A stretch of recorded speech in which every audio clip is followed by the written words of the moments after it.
Good afternoon, everybody, and welcome to Creative Fills and Embroidery Software. I'm Emily Hall, and our presenter today is the wonderful Debbi Lashbrook. If you have questions for Debbi, please make sure you put them in the questions box. And then if you are on an Apple product, your screen might look a little different. You might have to either swipe left or right to see Debbi or the presentation. If you'd like to ask a question, there's a questions mark icon in the very bottom. And then to download the handouts, which there are 2 today on an Apple product, you'll see 3 dots that say more, and then click that button, click handouts, and then there'll be 2 PDFs. If you're on a PC or another application, it should be labeled handouts, and there's 2 to download. If you miss downloading them during the presentation, not to worry, they will be on BERNINA.com in a few days when the presentation is uploaded. If you have any technical difficulties during the presentation, the best thing to do is exit the webinar and re-enter. If you miss any point of the webinar, or you come in late, or you have to leave early, it is being recorded and it will be on YouTube and BERNINA.com. So with that, I'd like to welcome Debbi, and we will get started, okay?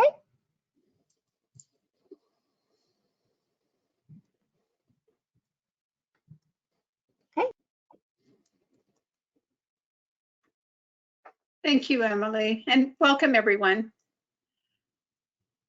Whether you've been working in the software for a while or are new to the software or just curious about what the software does, maybe you don't even own the software, I hope that you will learn something from today's webinar about creative fills. There are many built-in fills in the software, and all these fills can be edited in some way, or you can also create your own. So you're going to learn about all those different things. Before I start with the webinar, I have some information from software support. If you, I'm just going to pass on a message from them. If you are thinking about getting a new computer, do not use LapLink to transfer your information from one computer to another, or it's going to cause problems with version 8, and it will eventually cause problems with version 9 as well. So you must install the software manually, and if you need help doing that, you can contact our software support, and Sue or Catherine will help you do that. One other thing, I'm sure you are all aware that version 9 will be available this fall, and version 6, 7, and 8 owners can update to version 9. If you happen to have version 5 and you're interested in updating, you can't go directly to version 9, but you could purchase version 8 update, and then that would prepare you for updating to version 9. So with those few things over with, I'm going to talk about what we're going to cover today. And I'm going to overview the fill types that are built into the software and when is appropriate to use those fill types. And then talk about editing those existing fills in the software. And then we're also going to learn about creating your own fills. So first of all, let's start off with the most basic fill. This is a step fill, and it's called tatami in other softwares. And these are subtle patterns that are created by needle penetrations. It's usually a very smooth and matte fill, but you can have almost a stripe effect, or you can have a rough textured effect, depending on which of the fill types you choose. So in object properties, that's where you do all your editing, and you can see the 30 types here. You can also change the stitch spacing or the stitch length, as well as the stitch angle. The stitch angle is done in a separate tab. It's not part of the fill type. So all those are different ways to edit the step fill. This is a screen capture of the 30 different step fills that are built into the software. And as you can see, they look different based on the needle penetrations. Some are very rough, some are very smooth, and some form a pattern. One of the things, as I mentioned, that you can change with the step fill is the stitch spacing. And stitch spacing affects the density of the design. It's an inverse relationship. The higher the stitch spacing, the less dense the fill is. So this slide shows full density, and then this is half density, and this is quarter density. When you change the density, you'll notice that some of the travel stitches as well as the underlay will show through. So there are some additional adjustments to be made when you lessen the density.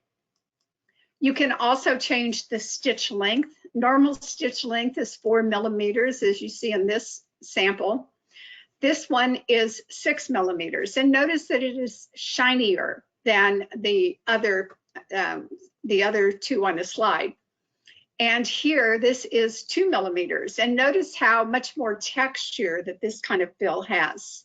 So if you shorten the stitch length, it's going to create texture. If you lengthen it, it's going to create a more of a sheen, more like a satin stitch. So if you want to do a satin stitch effect that say it is in an area that is too large, that this satin stitch wouldn't work, then adding or increasing the stitch length can help you get this effect.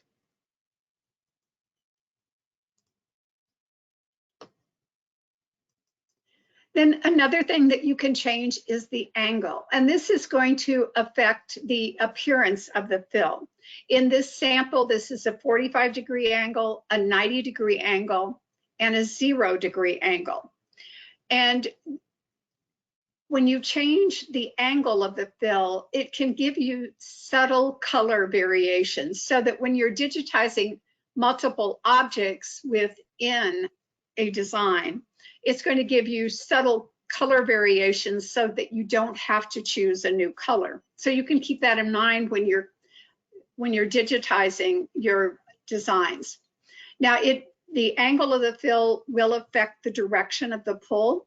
And as you know, when you embroider an object, it's pulling in, and the direction of the pull goes along with the angle. So with this 45-degree angle, and with the stitches going in this direction, there's going to be a pulling in on these two corners.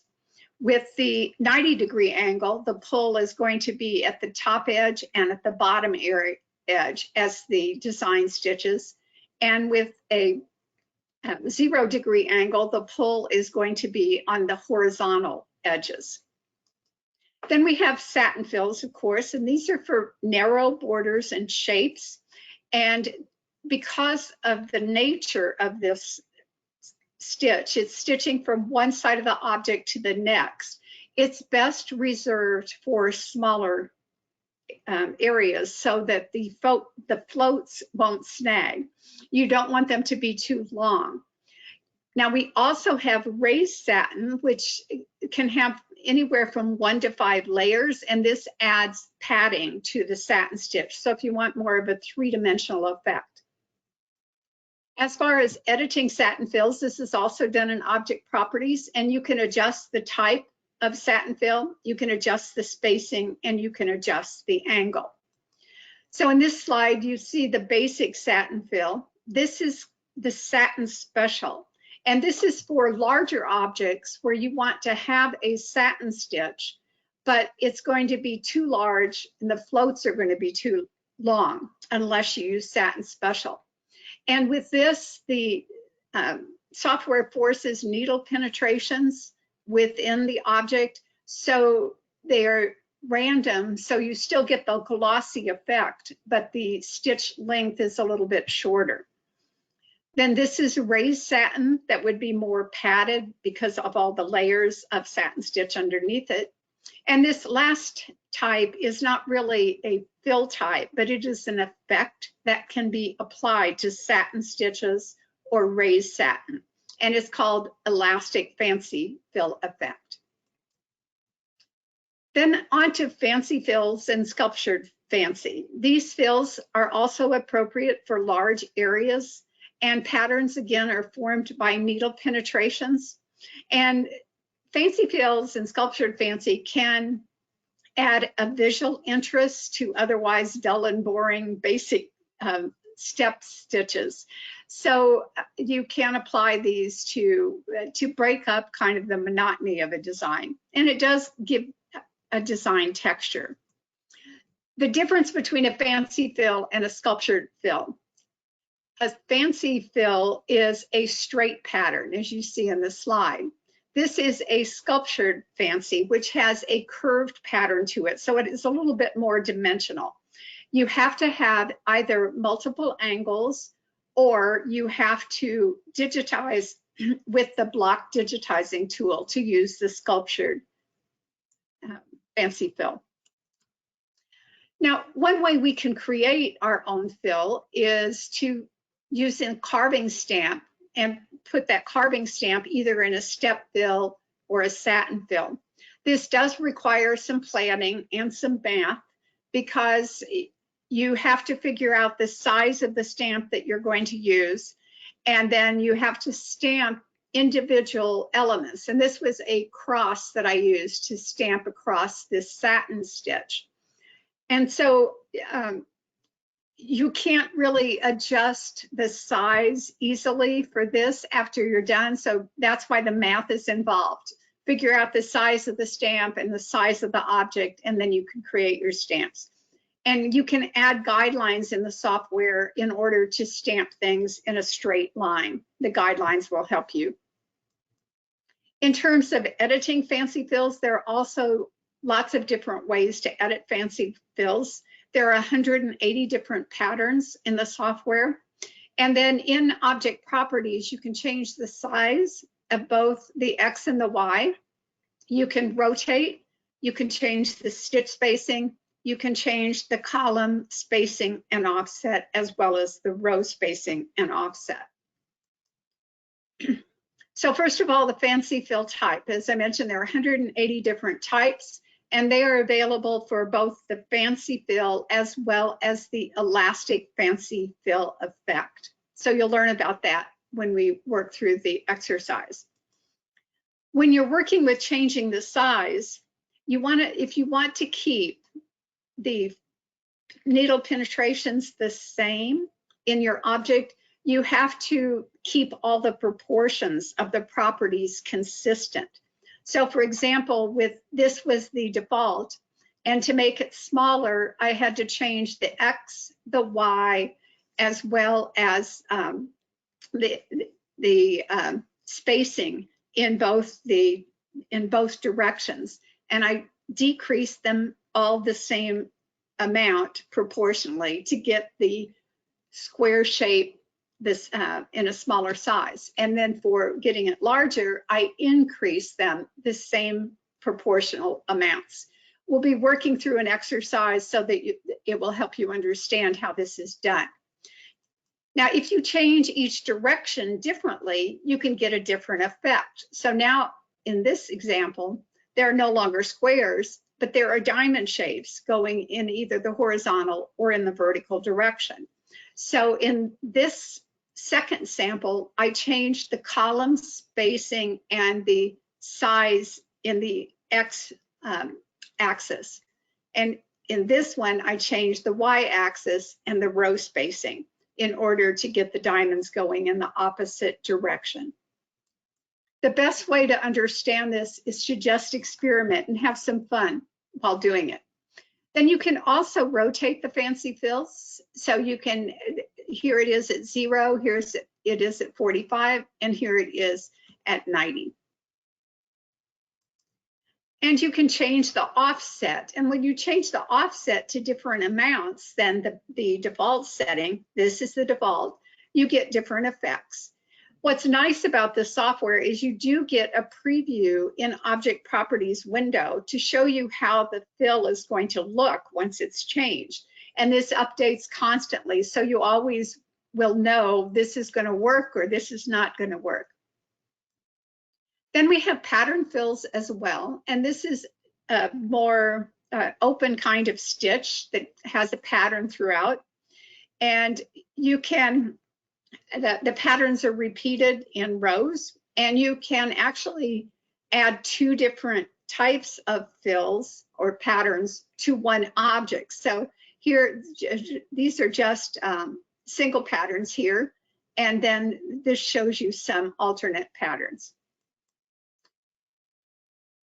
We can also edit these pattern fills in many different ways, and one way is to edit the pattern type, and there are numerous pattern fills in software 8. We have even more in version 9. There are 613 different fills coming in version 9. Each of those different fills can then be edited in different ways. So here you see the basic fill. Here it's edited in terms of size. Here the column spacing is changed. Here the row spacing is changed. Here I gave an offset, so it's going to offset those individual designs rather than having them line up. And then here the angle was changed. And then with alternate pattern fills, here's the basic fill that was used, and I added 2 different patterns. So you can create lots and lots of different patterns by combining fills. And then if that's not enough, you can create your own fill. And we're going to learn how to digitize a fill if you've never done this before. We also have numerous craft fills, the blackwork fill, the candle wicking, as well as the lace work. And they basically all have their same types of editing. You can edit the different type. You can change the size, you can change the spacing, you can change the angle, you can change the offset. And then there are some open fills that we have in the software too. The ripple fill and the contour fill are open fills, and this is a gradient. It's not really a fill, but it is an effect that can be applied to step fills. So it's you've got lots of different variations here. With the ripple fill and the contour editing, you can change the stitch length and the stitch spacing. And as you'll find during the handout that we're going to be working through, you will find that you can also break apart the ripple fill and add some different effects. I do want to point out that the contour fill is limited in version 8 to the ellipse tool as well as the block digitizing tool that's in your digitized toolbox. However, with version 9, we're also able to create our own shapes using the contour fill with the closed object tool. So it's going to give you some more interesting possibilities when you're digitizing shapes. Then with gradient fills, you can also edit those gradient fills. We have the profile that can be changed. You can change the spacing, and then you can change the angle. So this shows the different ways to edit a gradient fill. Then there are also quilting fills. There's stipple run, stipple stem stitch, and stipple back stitch. So there are those 3 types. And this one basic type can then be edited. You can change the stitch length. You can change the run count. And by the run count, this is the number of times that the stitch has gone over. So if you want more emphasis to your stitch, you can change it by changing the run count. Loop spacing is going to influence how close together your stippling stitches are. You can make it very tiny and do the micro quilting, or you can make it larger. And then inset step, when this is altered, that's changing the margin between the object and where the stippling begins. So you can increase or decrease that amount. Then we have cross stitch fills. Even though there's a cross stitch program in the software, we also can create a cross stitch fill. And with the cross stitch fill, we can edit the fabric count, which is going to affect the size of the crosses. We can change the number of threads. It can be either 2, 4, or 6. We can have a full cross or an upright cross. This is showing the upright. This is the regular cross. And then we can also change the way that the floss or the cross overlaps. So it can either be left to right or right to left. Then in addition to all the different fills we have in the software, there are also fill effects. And I've talked about a couple of these, but I want to go over all the different fill effects. We have textured edge that we can add to a fill or an outline. This is couching, which is used for stipple fills or outline stitches. And by the way, textured edge can be added to step fills, satin fills, or fancy fills. Couching can only be used for stipple fills or outline stitches. And then the star fill creates a hole in the fill, and this can be applied to step, satin, and fancy fills.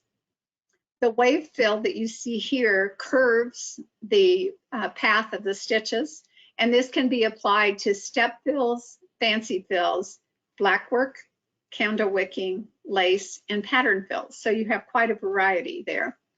And then the elastic fancy fill can only be applied to either satin or raised satin stitches. The globe effect, which again gives it a three-dimensional look, can be applied to blackwork, candle wicking, lace work, as well as pattern fills. Then the gradient fill, which was discussed earlier, can be applied only to step. And then the color blending, which is a way to introduce two colors, can only be applied to step fills. So now I will start the lesson, and with the software opened, we'll first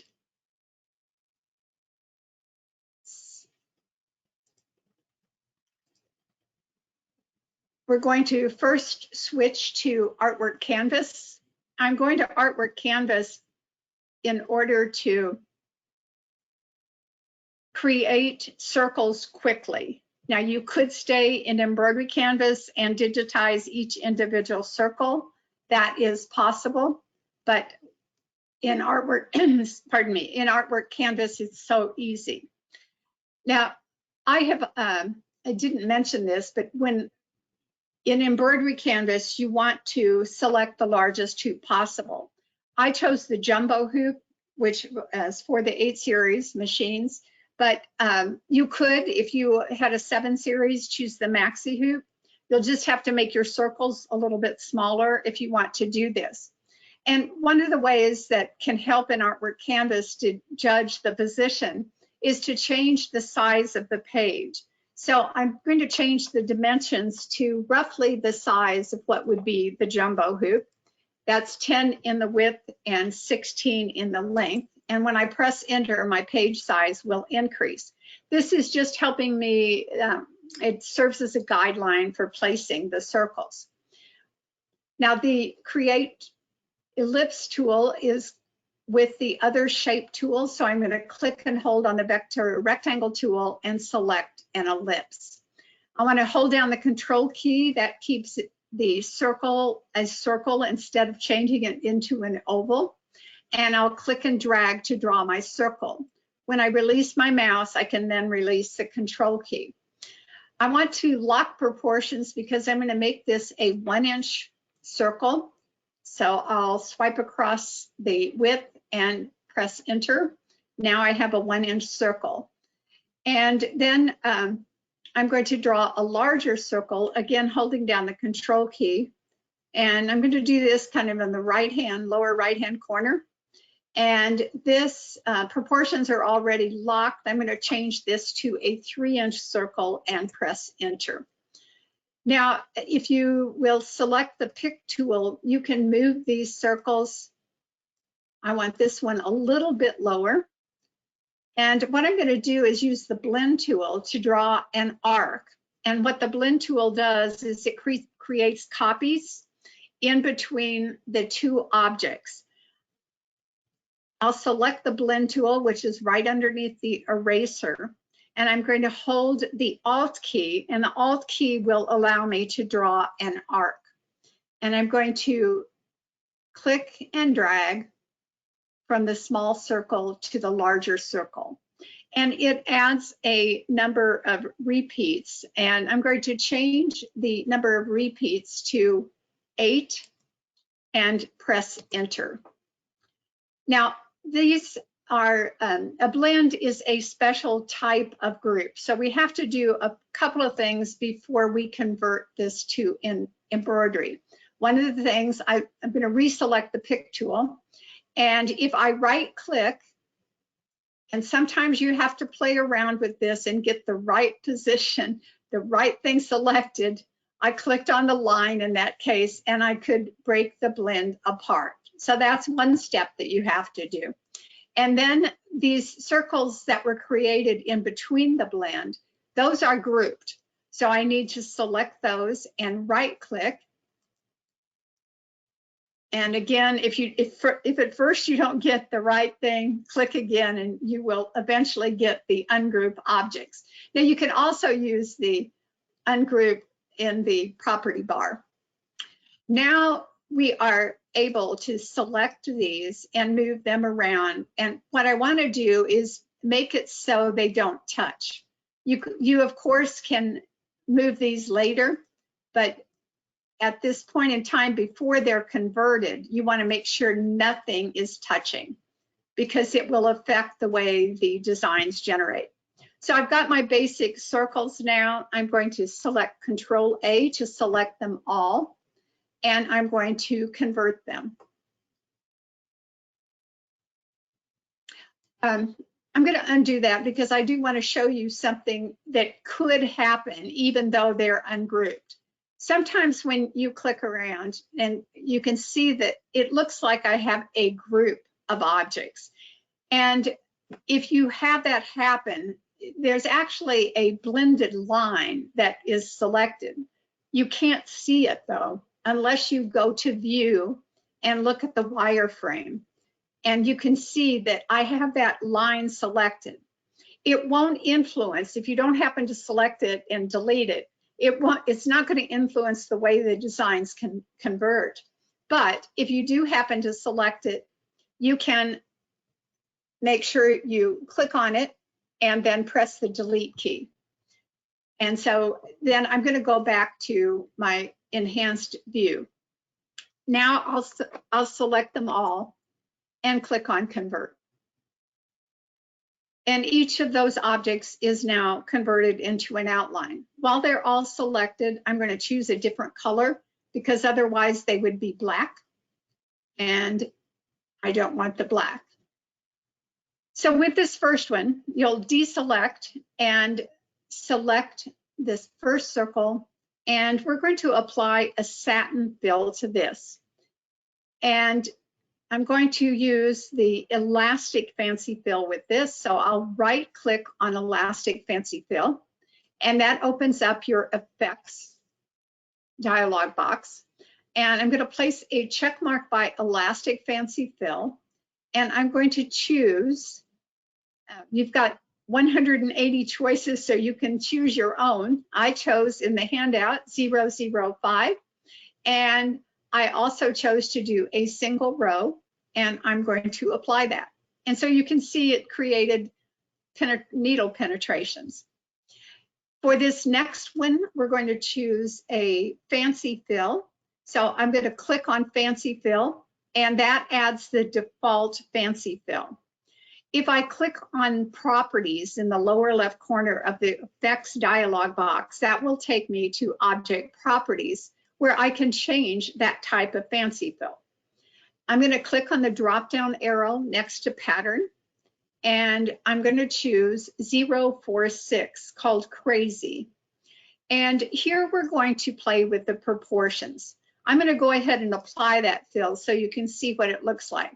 And for this size of an object, it's a pretty large fill. So I want to change the size of this, but to keep that same look, here's where you have to do a little bit of math.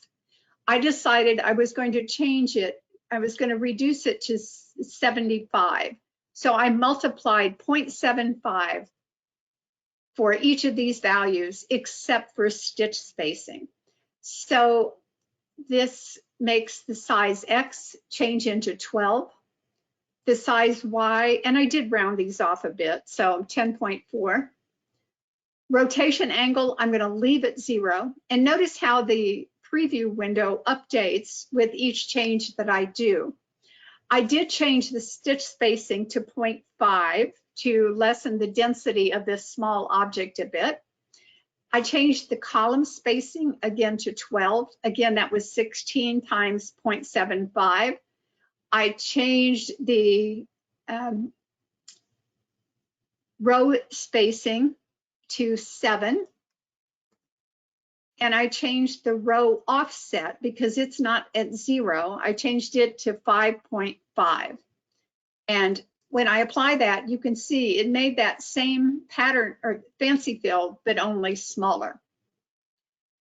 For this next one, we're going to change it to a cross. And you can either click on the cross stitch here, or you can choose the cross stitch from the drop-down fill type choice. And for this cross, I'm going to change the fabric count to 6. I'm going to change it to an upright cross. And I'm going to apply that. And you can see it makes for a more opened area. With this selected, I'm going to select copy and paste. And I'm going to change the color. And then I'm going to change the fabric count. And I'm going to make it larger. And when I apply this, it makes a plaid effect. With the one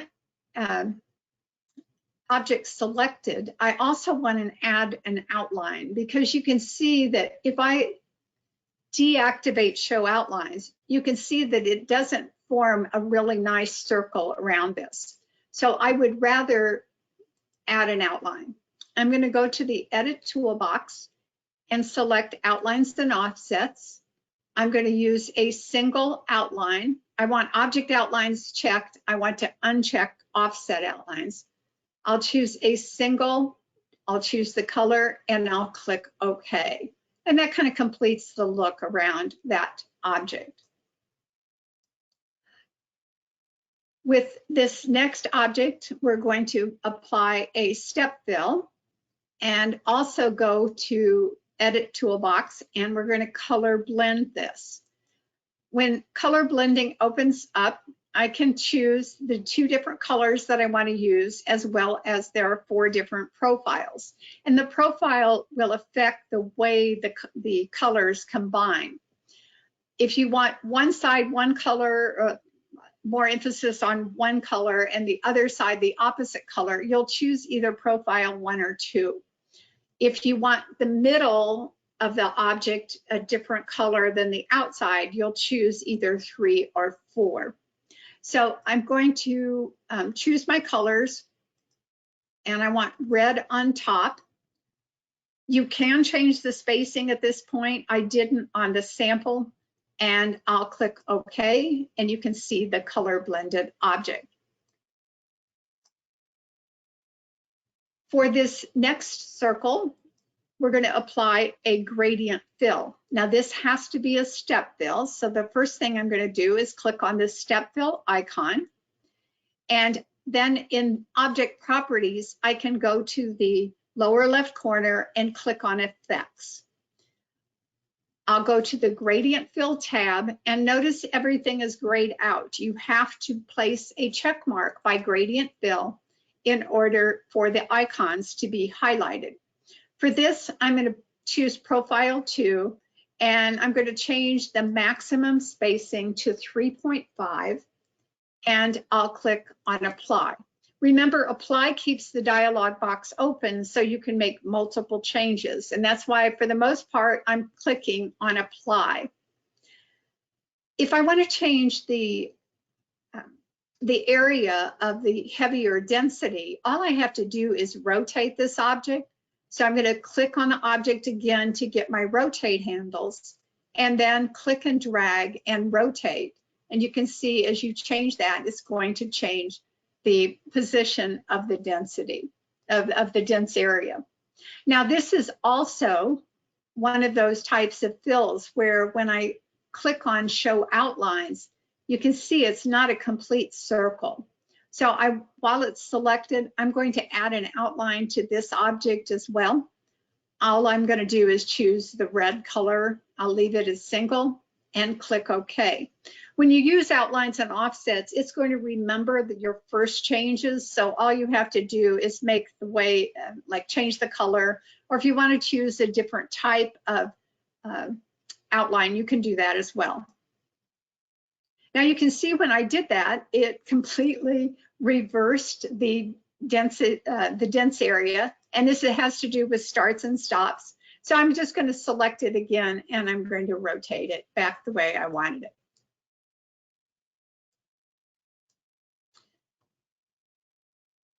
For this next one, we're going to add an effect, but we're going to add it to a pattern fill.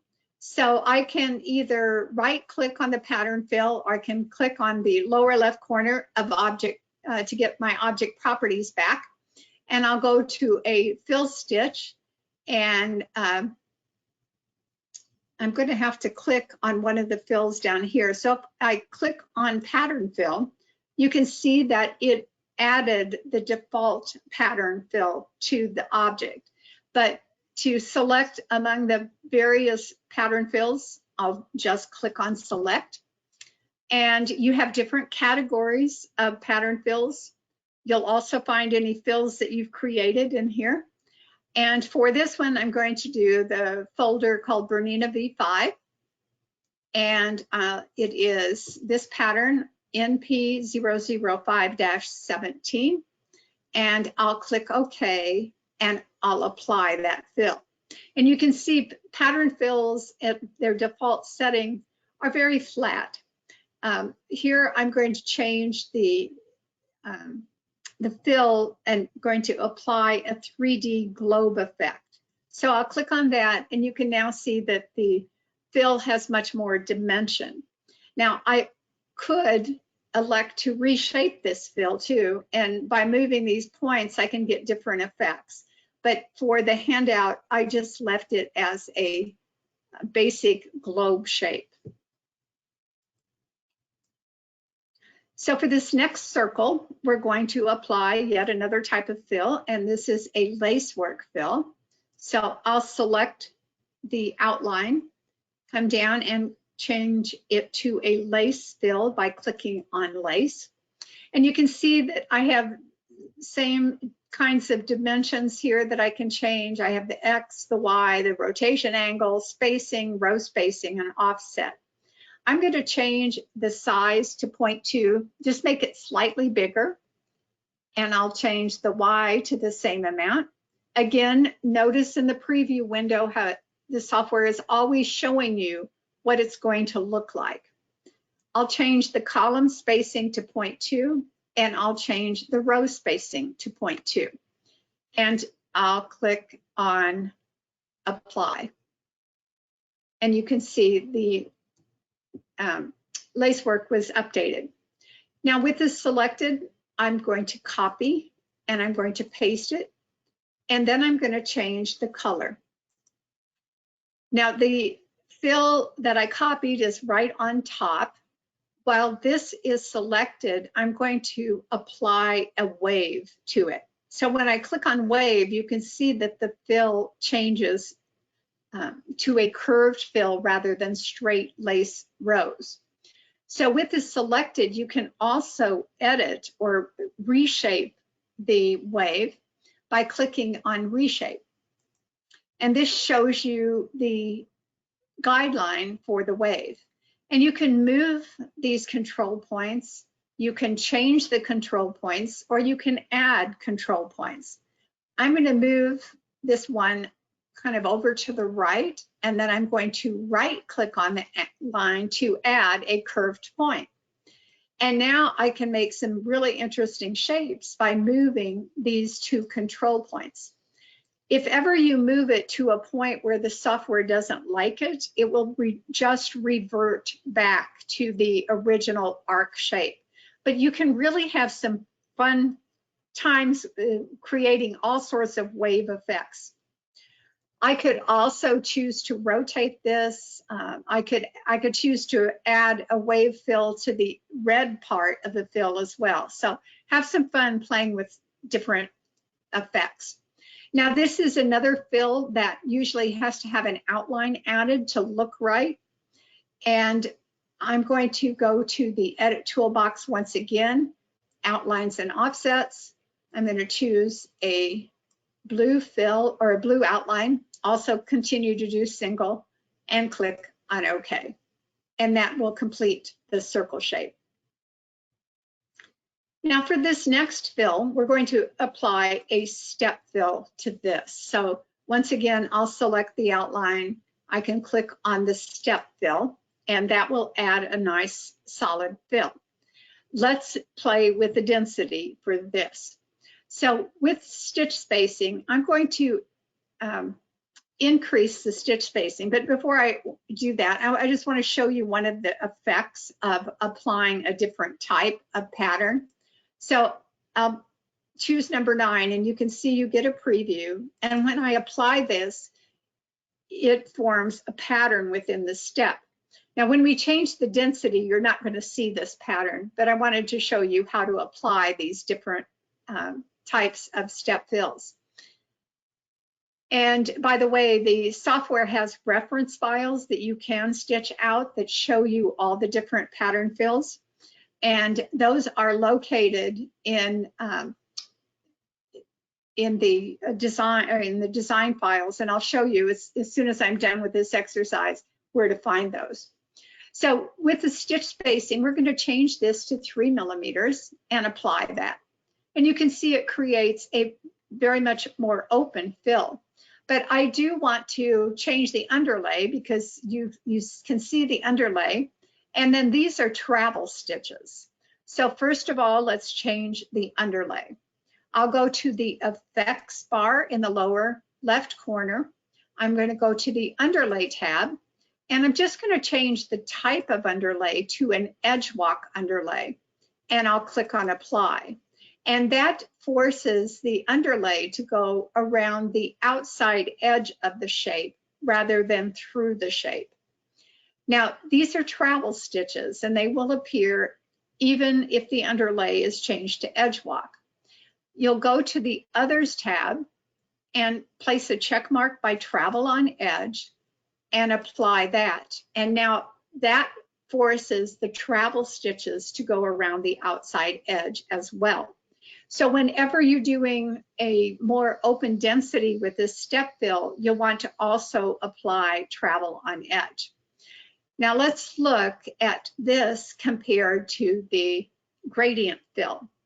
You can see that when you alter the density of a step fill, it is going to create a more even fill. It's not dense on one side and light on the other. It's going to be even density throughout. So you can get different effects by just changing the density. Now for this next one, we're going to create our own fill. But before I do that, I'm going to go ahead and do File, Save As. And I'm going to just save this file on my desktop.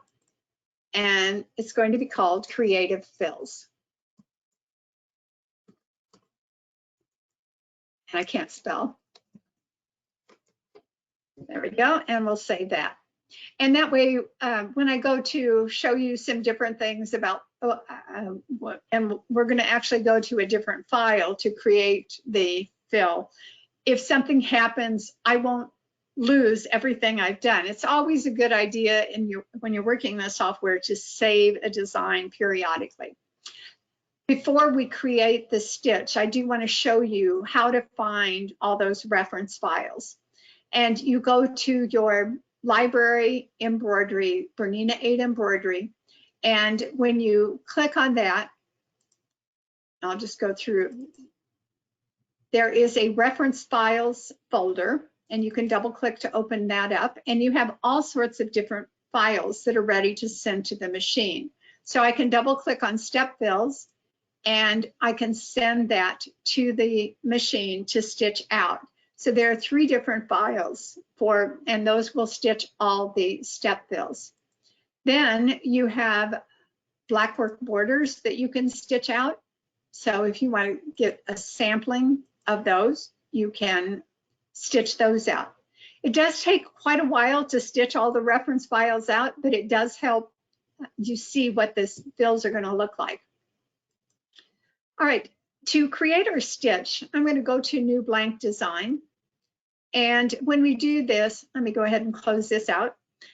It's always a good idea to activate a grid when you're creating a stitch. So I'm going to right click on Show Grid, and I want to place a dot in front of Show Design Grid. I want to make sure my Snap to Grid is on, and then I'm going to change this to a very tiny grid. I'm going to do it 1 millimeter. And for some reason, you have to do it twice. And I'll change that to 1 millimeter as well, and then click OK. So you can see it's very, very tiny, but it makes it easy to know that each of these is 1 millimeter. Now, Snap to Grid, what that does, it makes the lines appear red when you rest your cursor on an intersection. So I'm going to go to the Digitize toolbox, click on Open Object. I want a single outline, and I'm going to click, and then I'm going up 5 grids and clicking again, and see how the lines are turning red. Then I'm going to go down to and over to the right, click again, and then up 1 grid and over to the left, 4 grids, click again, down 2 grids and over 3 and click again, down 1 grid and over 2, click again, and then back to the original and click, and then press Enter to generate the stitches. Now, when you're creating these stitches, always use the grid, and I made these straight lines with 2 left clicks, so I used all left clicks in between the stitches.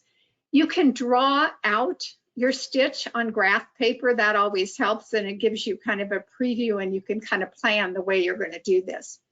I'm going to press Escape to get rid of the Open Object tool. I'm going to select this. I'll go to Settings and Create Pattern. If you've not named a folder before, you'll click on Create and name the folder. If you have created folders, you can click on the drop-down arrow and choose one of your folders to place this in. The name of this stitch is called Crazy, after the fancy fill that we did. I'm going to click OK. And I created this in this morning's class, so I'm going to overwrite the one I created this morning.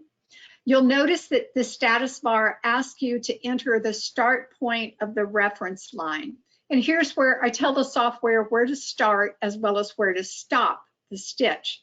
So I'll click on my start point, which also was my stop point. So I'll click again to create the stitch. Oh, it was too close together. So let me do that again. Start point and end point. Well, that's interesting. I didn't get that error message this morning. I'll just go down a little bit. Okay, now it's created. So I'm going to go back to, I don't need to save this for any special reason, but I'm going to go back to my fill design. I'm going to select the stitch, and I'm going to right click on pattern fill, and then I'll navigate to my patterns that I created. I'll find Crazy and click OK and apply that. Now, when you create your fills, it's always a good idea to change to design view, which is T on the keyboard, so you can make sure that there are no jump stitches within the fill, and there are no jump stitches. So I can go ahead and come back to artistic view. This is probably a stitch that you would also want to add an outline. So those directions are the same. I'm not going, well, I can do it real quick. We'll go to Edit Toolbox, Outlines and Offsets, I'm going to change the color to red and click OK. For this next fill, we're going to change it into a ripple. And in object properties, I'm going to change the stitch spacing to 8 and apply that. And that's going to make it much more open. Now, when we break this apart, and break apart is in the edit toolbox, we have the option of adding or of changing it to a different type of stitch. So I'm going to change that to a stem stitch. I can change it to any of my outline stitches. I have one more fill stitch that I want to show you before I open for questions. And this could not be created with an artwork canvas circle. So I'm going to go to the digitize toolbox and select my ellipse tool, and I'll draw another circle. It takes 2 left clicks and an enter. I'll press escape, and I'm going to first of all change the color of this, and then I'm going to change it to a contour fill.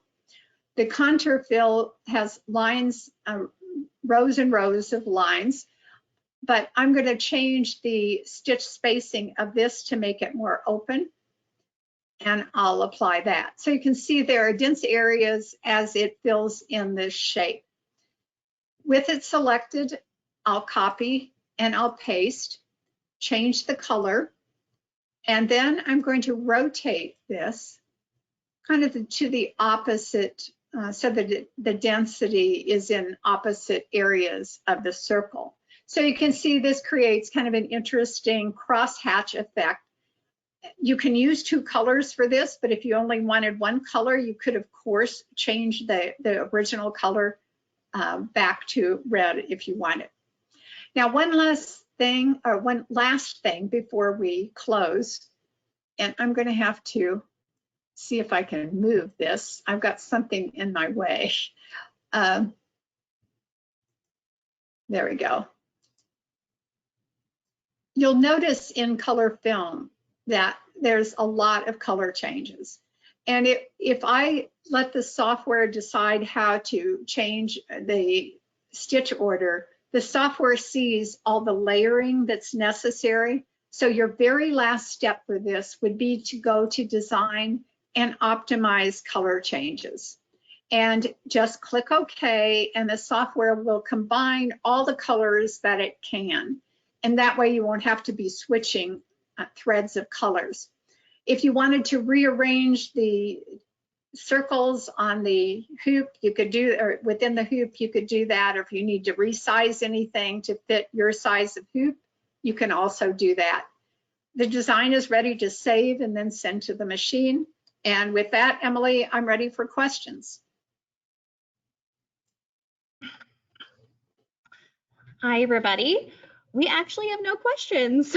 So Okay. All right. That was a wonderful presentation, Debbie. Fills are absolutely great. And the ones that you showed today, I can't believe that you can actually do in software. So I can't wait to try them out. Everybody, make sure you download those handouts. If you miss it, that's okay. They will be on BERNINA.com and the recording in a few days here. And I want to thank you for joining us this afternoon, and we hope to see you on a future BERNINA of America webinar. Thanks. Bye. Thank you, Emily, and thank you, everyone.